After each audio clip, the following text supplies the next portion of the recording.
जगन्नाथ शिंदे लिखित नियती भाग 6.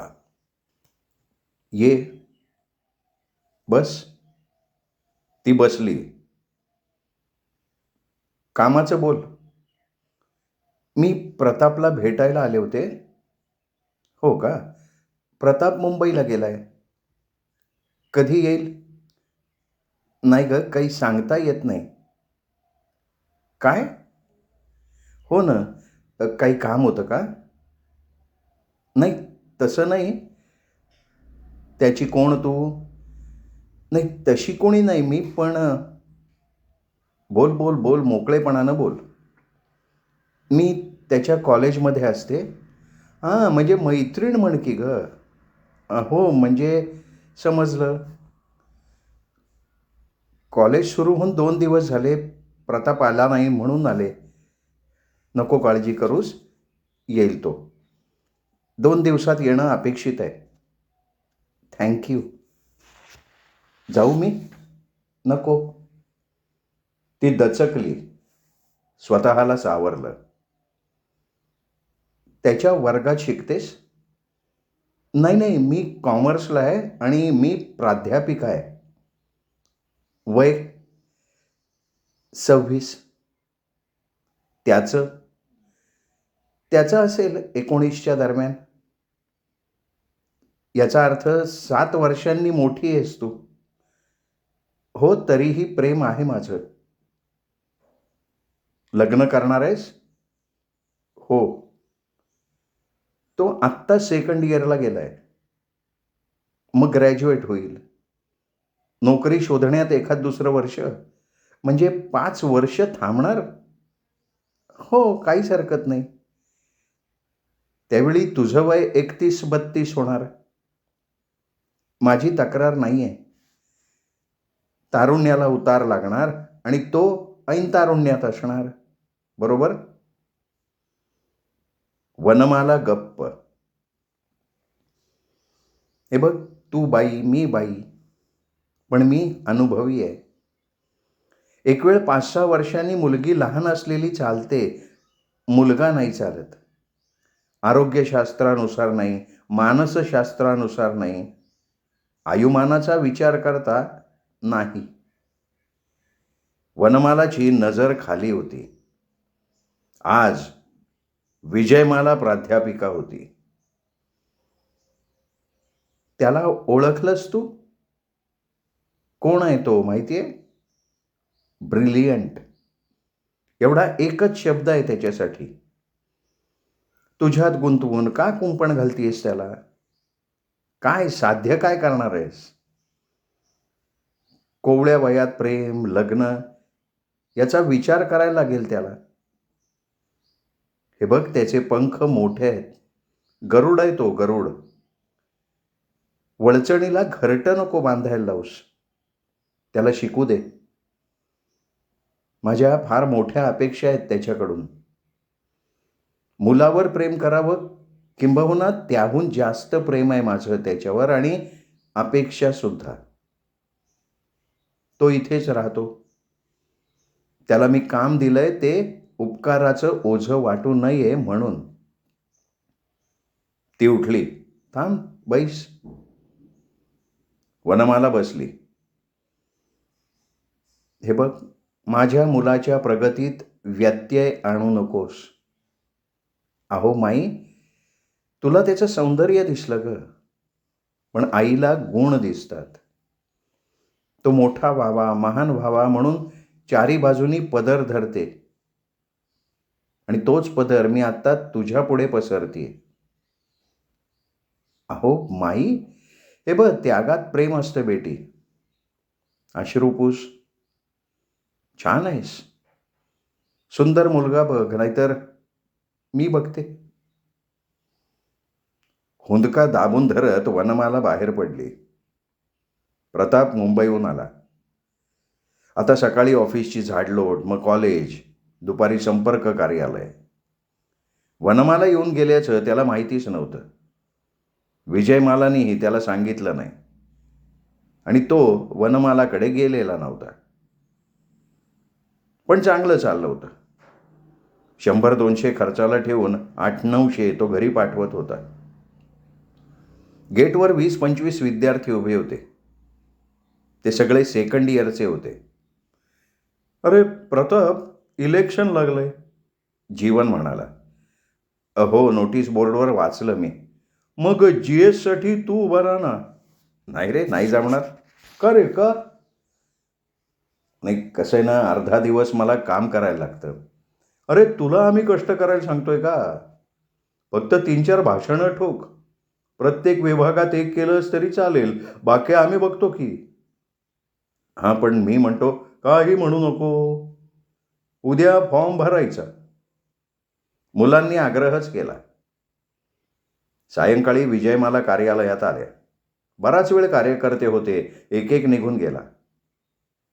प्रताप माईंजवळ गेला. "हां बोल, तुला काहीतरी महत्त्वाचं सांगायचं आहे." "हो ना माई, कॉलेजमध्ये विद्यार्थी प्रतिनिधीसाठी निवडणूक लागली आहे." "बरं मग?" विजयमालांनी वरही पाहिलं नाही. प्रतापच्या हृदयात धडधड वाढली. "माई, विद्यार्थ्यांचा आग्रह आहे, मी उभं राहावं." विजयमालांनी वर बघितलं. तिच्या डोळ्यात चमक होती, आभाळभर कौतुक होतं. "छान, उभा राहू." गरुडाच्या पंखात बळ आलं ना की आई त्याला उंचावरून सोडून देते.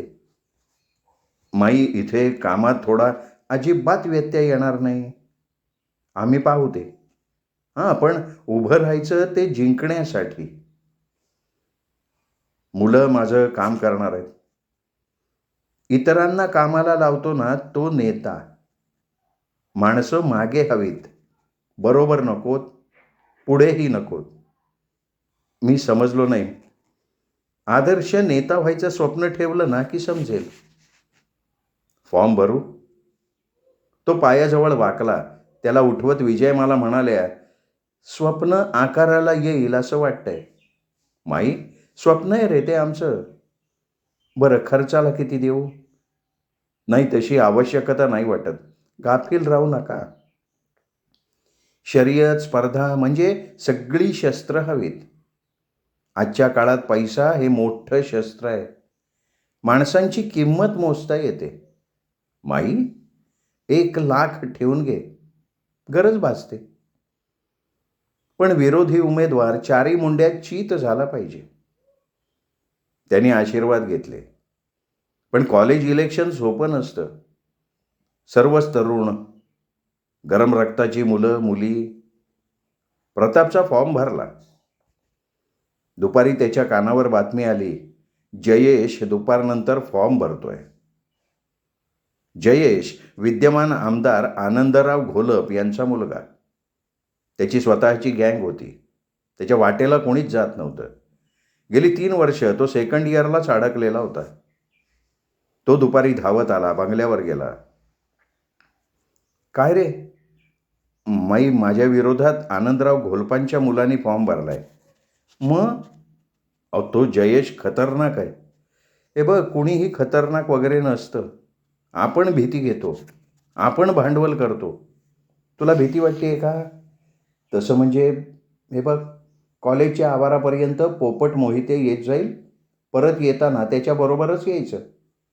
पोपट एका वेळी 10 खाईल. कॉलेजच्या आवारात सतत घोळक्यात राहायचं.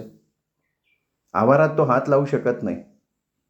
आणि लक्षात ठेव, मनाने हरलेला माणूस कधीच जिंकू शकत नाही. त्याचा फॉर्म भरताना तू सुद्धा लांबून लक्ष ठेव. किती माणसं बरोबर आहेत ते बघ. विरोधकाच्या प्रत्येक हालचालीवर लक्ष ठेवून डाव टाकतो ना तो जिंकतो." "सकाळी तुझा फॉर्म भरताना किती मुलं होती रे?" "जवळजवळ पूर्ण कॉलेजच होतं." "मग जिंकलास तू प्रताप. फक्त आता मनाने हरू नकोस. जयेशच्या गुंडगिरीला त्रासलेली मुलं मुली तुलाच मत देणार. आणि हे बघ, संध्याकाळी टेलरला बोलवून घेतलंय, माप दे." "माप? अरे आमचा प्रताप GS होणार आहे. अंगावर छानच ड्रेस हवे." "माई, हा काय वाईट आहे? खर्च आम्ही करतोय." "माई, हां बाळ, जा कॉलेजवर जा आणि लांबून लक्ष ठेव. हां." जयेशची मिरवणूक शहरातून निघाली, पण त्यात कॉलेजचे विद्यार्थी दिसत नव्हते. इतरच तरुण होते. गेटवर मिरवणूक अडवली. ज्याच्याकडे कॉलेजचं आयडेंटिटी कार्ड होतं त्यालाच आत पाठवण्यात आलं. ती फक्त 12 मुलं होती. फज्जा उडाला तो तिथेच. प्रताप इथेच जिंकला होता. आता फक्त मतदान होईपर्यंत सांभाळायचं होतं. शेवटी गुंडांचा मेंदू तो गुडघ्यात असतो. ध्यानीमनी नव्हतं.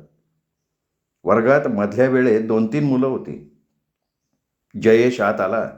मुलं बाहेर गेली. विषवृक्ष शेजारी कोण उभं राहणार? काय रे प्रताप, माघार कधी घेतो तू? माघार? कसली माघार?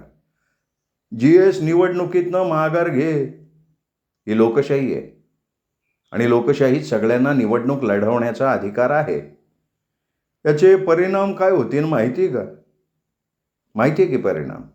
मी निवडून येणार. हातपाय राहतील का जाग्यावर? गुंडांना कॉलेजच्या आवारात येऊ देणं नैतिकतेत बसत नाही. नैतिकता अनैतिकता आपल्याला नाही शिकवायच्या. मी कोण आहे माहिती का तुला? आमदार पुत्र आहेस. मी कोण आहे ते तुला माहिती असेल. नसेल तर सांगतो. शेतकऱ्याचा मुलगा आहे मी. शेतकरी. वेळ आली तर नांगर लावतो, दगड फोडतो, खड्डा खोदतो. म्हणजे याचा अर्थ तू माघार घेणार नाही? नाही घेणार. बघून घेईन. या क्षणीही माझी तयारी आहे. घामाकष्टावर पोचलेला हा देह आहे. निश्चित तुझाही घाम काढेल. ही हिंमत तुझी अजून पाहिली आहेस कुठे? आत्ता बघतोस का तुझ्या सवडीनं? बघू की.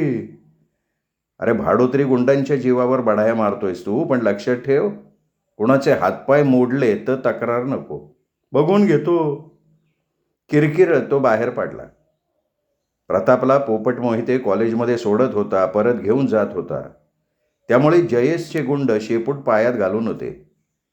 एवढ्यात पोस्टाने पत्र आलं. प्रत्या, तुला असा हाणीन, आयुष्यभर कुबड्यावर चालायला लागल, नाही तर वरती तरी जाशील. बऱ्या बॉलाने निवडणुकीतनं माघार घे. पत्र निनावी होतं. तरी ते पत्र घेऊन प्रताप प्राचार्यांकडे गेला. सर, मला हे पत्र आलंय. सरांनी पत्र वाचलं. घाबरू नकोस, आम्ही तुझ्याबरोबर आहोत. पोलीस संरक्षण मागवून घेऊ आपण. पत्राचा विषय कॉलेजभर झाला. प्रतापच्या मित्रांनी प्राचार्यांना भेटून छोटी निषेध सभा घ्यायचं ठरवलं. प्रतापला हे फार उशिरा कळलं. प्राचार्यांनी शांतता सुव्यवस्थेच्या अटी घातल्या. सभा घ्यायची परवानगी दिली. विद्यार्थ्यांपैकी 3 विद्यार्थी आणि 2 विद्यार्थिनी यांना भाषणाची परवानगी दिली. 5ही वक्त्यांनी तुफान टोलेबाजी केली. षटकार, चौकार आणि टाळ्या. गुंडगिरी, राजकीय वारसा, आजवरचं जयेशचं वर्तन आणि प्रतापचं कौतुक. टाळ्यांचा पाऊस. शेवटी प्रताप बोलायला उभा राहिला. प्रत्येक शाखेतल्या, प्रत्येक क्लासमधल्या वर्गप्रतिनिधीचा त्यांनी आवर्जून उल्लेख केला. प्राचार्यांनी सभेला परवानगी दिल्याबद्दल त्यांचे मनःपूर्वक आभार मानले आणि त्यांनी बोलायला सुरुवात केली. जगात कुठेही आजच्या काळात बंदुकीची गोळी आणि बाहूमधल्या ताकदीनं निवडणुका जिंकू शकत नाही. इथे कोणी तसा प्रयत्न करेल तर तो त्याच्याच नाशाचं कारण ठरेल. टाळ्याच वाजल्या. आपल्या कॉलेजचं नाव आहे, प्रतिष्ठा आहे. माननीय प्राचार्य आणि माननीय सगळे प्राध्यापक संस्थेवर प्रेम करतात. विद्यार्थ्यांच्या पालकाची भूमिका पार पाडतात. इथे शांतता नांदते. आणि कोणी माईका लाल ही शांतता भंग करेल किंवा कॉलेजच्या प्रतिष्ठेला मारक असं कृत्य करेल, त्याला शिक्षा मिळेल, नक्की मिळेल. गुंडाराज कॉलेजमध्ये चालत नाही. परत एकदा जमलेल्या सगळ्या विद्यार्थ्यांनी टाळ्या वाजवल्या. गुंडागिरी राज्यात नाही, देशात नाही, नाही चालणार. आणि असेल तर उभ्या राहिलेल्या विद्यार्थ्यानं आपलं प्रतिनिधित्व राज्यात कशा प्रकारे करतात ते जाहीर करावं. गुंड प्रवृत्ती ही विकृती आहे आणि शांतता ही संस्कृती आहे. आपण संस्कृतीचे पूजक आहोत. ते कोण आहेत ते त्यांचं त्यांनी ठरवावं. परत एकदा टाळ्या वाजल्या. मित्रांनो, मी त्यांची दखल घेणार नव्हतो, पण त्यांनीच वेळ आणली आहे. मी निवडणुकीपुरता बोलत नाही आहे. अशा प्रवृत्तीला जास्त महत्त्व देऊ नका. इतर वेळी कोणी छेडछाड केली, तोंडातून खतेरा ओतला तर गाठ माझ्याशी आहे हे लक्षात ठेवा. आपण इथे अध्ययन, ज्ञानार्जनासाठी आलेलो आहोत. जाताना आपण आपलं भविष्य घेऊन जाणार आहोत. त्यात कोणी अडसर आणला तर त्याला माफी नाही. परत एकदा जोरदार टाळ्यांचा कडकडाट झाला. मतदान हा हक्क आहे, कर्तव्य आहे. कर्तव्य पार पाडा. मी तुमचे न्याय्य हक्क तुम्हाला नक्की देईन. प्रतापने थोडक्यात मनोगत व्यक्त केलं, पण ते प्रभावी होतं. प्रताप कॉलेजवरनं निवासाकडे निघाला. थोड्या अंतरावरनं पोपट मोहिते चालले होते. थोडं अंतर प्रताप चालून गेला आणि अचानक समोरनं एक मोटरसायकल आली. त्यांनी ती मोटरसायकल आडवी घातली. प्रतापला काही कळायच्या आत 8-10 तरुण हातात हॉकी स्टिक, काठ्या घेऊन आले. काय रे, फार्म काढून घेणार का नाही तू? नाही घेणार. आणि याच वेळी सगळ्या स्टिक्स मारण्यासाठी वर उचलल्या गेल्या, पण पोपट कधी प्रतापजवळ पोचला कळलंच नाही. त्याच्या हातातली मोटरसायकलची चेन गोल गोल फिरायला लागली. काही काळायच्या आत ती सगळी पोरं पोट धरून आडवी झाली. आजूबाजूनं चालणाऱ्या घराकडे निघालेल्या मुलांना कळलं की प्रतापवर हल्ला झालेला आहे. ती 10-15 पोरं लोटली. ज्याला जे शक्य होतं त्या शस्त्रानं हाणत होता. पाय, हात. पोपट एकेकाला आडवा करत होता आणि जमलेली पोरं त्यांना तुडवत होती. धुणं, मळणी, चाळणी, बडवणी चालू होती. ज्याला पळून जाणं शक्य होतं तो पळून गेला. चौघे उरले, त्यांनी पाय धरले. काय, पोलीस स्टेशनमध्ये गेला ना, रात्या घरातनं वडून मारील बरं का. पोपटनी दम दिला. चला निघा आता इथनं, आणि पुन्हा असलं डेअरिंग करायचं नाही काय. विभळत कुथत निघून गेले ते. हे बघ, राजकारण असं असतं. गांधीजींचा काळ नाही आहे. तोंडात गांधी असतो, पण मनात मात्र सैतान ठेवून निवडणूक लढवावी लागते. हे कटू आहे, पण सत्य आहे. निवडणुकीत मतदारांना हवं ते द्यावं लागतं. पूर्वी भागत होतं आश्वासनांवर, आता नाही भागत. कारण आश्वासनं पूर्ण होत नाहीत हे मतदारांना माहिती असतं, आणि झाली तरी नवीन अपेक्षा असतेच. म्हणून त्यांना मतदानाच्या आदल्या रात्री ताजं ताजं वाढायचं. पैसा हवा असेल त्याला पैसा, दारू हवी असेल त्याला दारू, मटण हवं असेल त्याला मटण. अगदी कुणा बड्या कार्यकर्त्याला बाई हवी असेल तर बाईसुद्धा. माई अहो, अरे युद्धात आणि राजकारणात सगळं क्षम्य असतं. कसंही करा पण जिंका, कारण जिंकणारा सिकंदर. माई, मग तुम्ही कशा हारलात? गाफील राहिले. वाजवी आत्मविश्वास. 312 मतं कमी पडली. जिंकण्यासाठी 157. हां. नागझरी गावातल्या तरुणांनी घरटी मोटरसायकल मागितली. कार्यकर्ते नाही म्हणाले. पडलो. आता 5 वर्ष सत्तेबाहेर. फार मोठी शिक्षा आहे. माणूस फिरकत नाही. निवडणूक तोंडावर आली. 4 माणसं यावीत म्हणून हे कार्यालय. पण आपण सत्तेत नाही ना. आश्वासनं पूर्ण होणार कशी? आम्हाला माहिती आहे ते. पण आश्वासनं द्यायला पैसे नाही पडत. लोक विश्वास ठेवतात. आता 1-1.5 वर्षात नाही शक्य होणार, पण पुढे होणारच ना. महत्त्वाची बाब, कॉलेजच्या सगळ्या तरुणांना आमच्या वतीनं पार्टी. कॉलेजमध्ये मुलं किती आहेत माहिती आहे तुम्हाला? किती आहेत? 6,500. अरे त्याच्यापैकी मुली 2,000 असतील. त्या शक्यतो रात्री येणार नाहीत. राहिले 4,000. 4,000तली 10% मुलं येणार नाहीत. परगावची मुलं थोडीच येतात. म्हणजेच 1,500 मुलं येतील. पण एवढ्या मुलांना पार्टी? अरे पेरणीचा काळ आहे बाबा. निमित्त तू GS झाल्याचा, पेरणी आमची. ठीक आहे माई. दुसरी गोष्ट तितकीच महत्त्वाची. आकाशात भरारी घेऊ इच्छित असलेल्या गरुडानं जमिनीवर रांगत बसायचं नसतं आणि कुणाच्या प्रेमाच्या जाळ्यात अडकायचं नसतं. माई, वनमाला येऊन गेली. प्रतापच्या अंगावर सर्रकन काटाच उभा राहिला. तुमचं इलेक्शन होतं म्हणून बोललो नव्हतो. त्याची मुंडी खाली. मी समजावलंय तिला. कुठल्याच अर्थानं हे प्रेम योग्य नव्हतं. माई? हां प्रताप. हे बघ, प्रेम आणि कर्तव्य यात फरक असतो. आता या वयात तुला कर्तव्याशी एकनिष्ठ राहायला लागेल. जो कर्तव्य विसरतो त्याला भविष्याची कदर नसते. आज काय आहे तुझं कर्तव्य? विद्यार्जन, शिक्षण घेणं, बरोबर? हे विद्यार्जन पूर्ण झाल्यानंतर संसार. तू गडबड करतोयस. आधी प्रेम, संसार आणि मग विद्यार्जन, असं नाही होत रे. विशिष्ट वयात विभिन्न लिंगी व्यक्तीचं आकर्षण वाढतं, पण त्यावेळी आपण स्वतःला सावरलं पाहिजे. आपण कोण, जन्म कशासाठी, आपण करतो काय, आपलं नेमकं कर्तव्य काय, या प्रश्नांचा विचार नाही करत. आणि मग येते पश्चात्तापाची वेळ. प्रताप नजर खाली झुकवून ऐकत होता. वनमाला येऊन भेटली याचा अर्थ तिने सगळं सांगितलं. हे बघ प्रताप, वनमाला हे आकर्षण होतं, पण आकर्षण म्हणजे जीवन नाही ना. तुला माहिती आहे, तू सुंदर दिसतोस, तू अनेकींना आवडू शकतोस, याचा अर्थ हा नाही तुझ्या सौंदर्याचं तू भांडवल करावंस. प्रतापला सुचतच नव्हतं, कारण बोलण्यासारखं जवळ काहीच नव्हतं. प्रत्येक माणसाचं ध्येय असतं, जगण्याचं उद्दिष्ट असतं. ते गाठताना वळणावर असंच कुठलं तरी प्रलोभन उभं राहतं. ते भुलवतं, रमवतं. मग म्हणून काय पुढचा प्रवास करायचाच नाही का? उद्दिष्टांपर्यंत पोचायचंच नाही का? प्रताप, तू खरं ना स्वतःलाच ओळखलेलं नाही आहेस. आपल्या जीवनाचं फलित काय तेच तुला माहिती नाही आहे. तुझ्यात नेतृत्व आहे, कष्ट करायची क्षमता आहे, वक्तृत्व आहे, पण रस्त्यात भेटलेल्या क्षणभंगूर सुखात तू गुंतून गेलायस.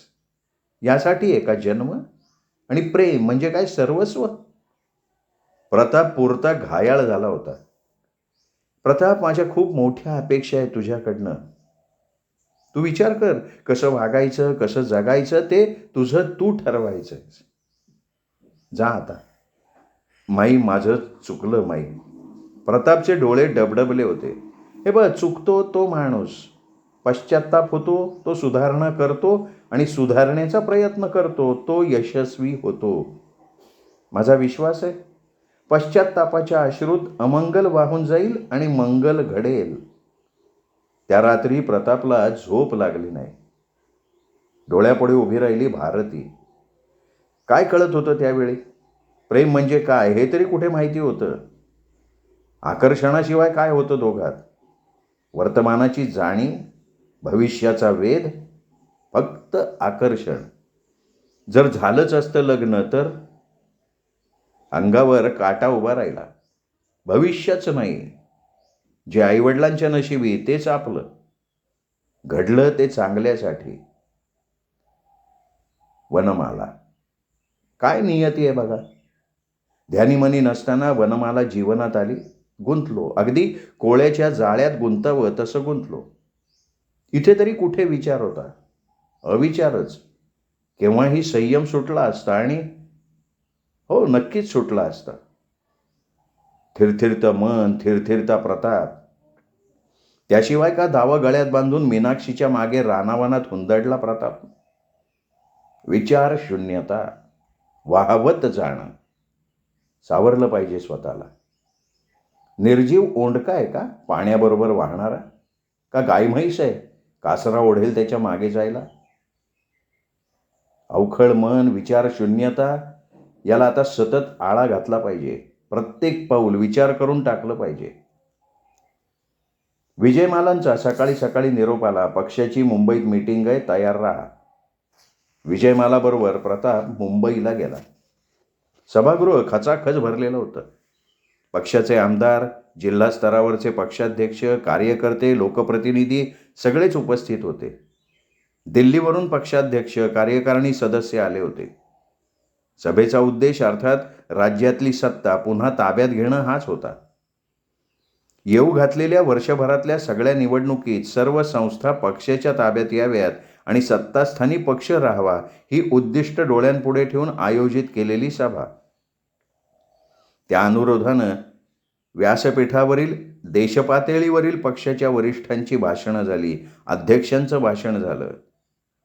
प्रताप प्रेक्षकालयात बसला होता. ही गुळगुळीत साचेबंद भाषणं त्याला आवडली नाहीत. पक्ष वाढवला पाहिजे, मतदान झालं पाहिजे, पंचायत समिती ते लोकसभा सत्ता आपल्या पक्षाच्या हातात पाहिजे, या सगळ्या वाक्यांनी प्रताप अस्वस्थ होता. तो उभा राहिला, म्हणाला, मला काही बोलायचंय. खणखणीत आवाजात म्हणाला. सगळ्यांच्या नजरा आवाजाच्या दिशेला वळल्या. एक महाविद्यालयीन मुलगा सभागृहात व्यासपीठावर उपस्थित असलेल्यांपेक्षा सगळ्यात लहान. कोणी हसलं, कोणी वेड्यात काढलं, कोणी बेशिस्त म्हटलं. ये ये व्यासपीठावर ये, अध्यक्ष त्रिपाठी म्हणाले. प्रताप व्यासपीठावर गेला, माईक समोर उभा राहिला. सगळे हसले. विजयमालांच्या हृदयात कंप निर्माण झाले. पक्षाचे अध्यक्ष माननीय त्रिपाठी साहेब, पक्षाचे सगळे वरिष्ठ पदाधिकारी, माझ्यासमोर बसलेले सगळे पक्षनिष्ठ बहिणींनो, बंधूंनो, असं म्हणून प्रतापने भाषणाला सुरुवात केली. मी बोलणार आहे माझ्या आत्म्यानं दिलेल्या आदेशानुसार, आतून पक्षनिष्ठेला प्रामाणिक राहून. पक्ष वाढला पाहिजे, पक्ष सत्तेत आला पाहिजे, हे सगळ्या वक्त्यांनी सांगितलं, पण कसा कसा पक्ष वाढेल, कसा सत्तेत येईल, यावर कोणीच बोललं नाही. मला माफ करा, मी लहान तोंडी मोठा घास घेतोय. काय देणार तेव्हा लोक तुमच्या मागे येतील. आपण दिल्याशिवाय कोणीही आपल्या मागे येणार नाही. आपल्याकडे कार्यक्रम हवाय, मतदारांच्या, जनतेच्या भल्याचा कार्यक्रम हवाय. आज जी सत्ता नांदतीये त्यापेक्षा अधिक आपण जनतेला काय देऊ शकतो याचा विचार झाला पाहिजे, आणि तो विचार फक्त कागदावर होऊन जमणार नाही. वाडी वस्तीपर्यंत जनतेत जाऊन त्यांना विश्वास द्यायला लागेल. जनता आणि आपल्या पक्षाचे कार्यकर्ते हे मित्र झाले पाहिजेत, विश्वास निर्माण झाला पाहिजे. हा पक्ष सत्तेत आला तर माझं भलं होणार आहे, हा माझा पक्ष आहे, हे नेते माझे आहेत, हे नेते माझे मित्र आहेत, कुटुंबीय आहेत, असं सगळ्यांना वाटलं पाहिजे. लोकांनी आपल्यापर्यंत यावं असं वाटत असेल तर आपण त्यांच्यापर्यंत गेलं पाहिजे. जमलेल्यांनी टाळ्या वाजवायला सुरुवात केली. हे बघा, घेतल्याशिवाय कोणी देत नाही. काय घेऊन जाणार आहात? शेतकरी, विद्यार्थी, व्यापारी, नोकरवर्ग यांच्यासाठी काय संकल्प काय आपला, तो तयार झाला पाहिजे. प्रत्येक कार्यकर्त्याच्या हातात, मुखात तो संकल्प हवा. भाषणं देऊन काहीही उपयोग नाही. घरापर्यंत, उंबरठ्यापर्यंत आपला अजेंडा पोचला पाहिजे. सगळ्यात विश्वास निर्माण झाला पाहिजे. सत्ताधाऱ्यांवर टीका केल्यानं संघर्ष निर्माण होईल. आपण त्यांच्यावर टीका करू, ते आपल्यावर टीका करतील. मतदारांवर काय परिणाम होईल? काहीही नाही. मग टीका करण्यापेक्षा आपण विकासावर बोलू, त्या प्रश्नांबाबत बोलू, भविष्याच्या स्वप्नांवर बोलू ना आपण. मी पक्षश्रेष्ठींना विनंती करतो, तयार करा ना आपला अजेंडा. सगळ्या भागातल्या लोकांची कमिटी स्थापन करा. चर्चा करूयात, प्रभागवार प्रश्न समजून घेऊयात, मास्टर प्लॅन तयार करूयात आणि मग जाऊयात लोकांच्या पुढे. परत एकदा टाळ्या वाजल्या. आधी कुणं तोंडून गेला असेल तर माफ करा. पक्षावर माझ्या असलेल्या निष्ठेमुळे मी बोललो. सगळेच लोक प्रभावित झाले होते. त्याच बैठकीत विभागवार प्रतिनिधी घेऊन कमिटी स्थापन झाली. अर्थात या कमिटीचं अध्यक्षपद प्रताप सपकाळ यांच्याकडे आलं. असं कधीच घडलं नव्हतं. एवढ्या लहान वयात एवढी मोठी संधी कुणालाच मिळाली नव्हती. पक्षश्रेष्ठी आणि राज्यातल्या नेत्यांच्या तोंडी असं अचानक कुणाचंही नाव गेलेलं नव्हतं. विजयमालाच्या डोळ्याच्या पापण्या ओलावल्या होत्या, त्यांचा ऊर भरून आलेला होता. श्रोते हो, तुम्ही ऐकताय जगन्नाथ शिंदे लिखित नियती ही कादंबरी. आपल्या कथानायकाला ही नियती अजून एका वेगळ्या टप्प्यावर घेऊन आली आहे. ऐकत रहा नियती.